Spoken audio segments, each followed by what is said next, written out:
How do you define and measure success in what you do? In something like what I do, where you have a very long feedback cycle, there's a lot of personal evaluation of, do I think this is a rewarding project? Can I see an entrepreneur having a use of this?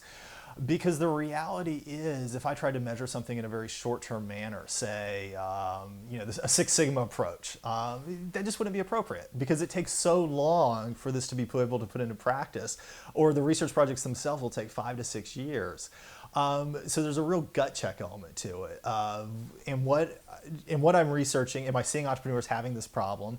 And do I feel confident in the rigor through which my co-authors have approached this, that we feel we can really identify some mechanisms that can help entrepreneurs? And then are we articulating those in an effective manner?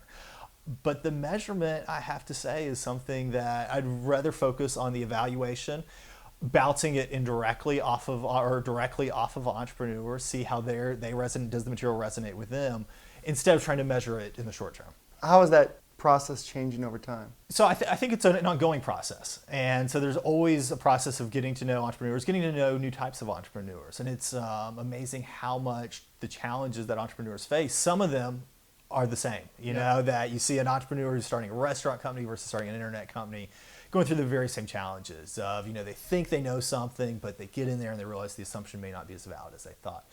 But then other things it's amazing how fast they're changing. When I started out, if you're looking for investors, you were really looking at venture capital firms.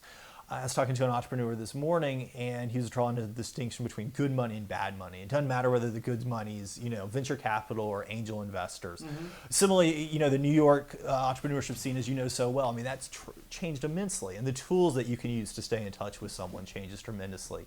And so that creates new opportunities, but also new challenges. Yeah. And I think that's a lot of the fun of it, is seeing how the landscape's changing.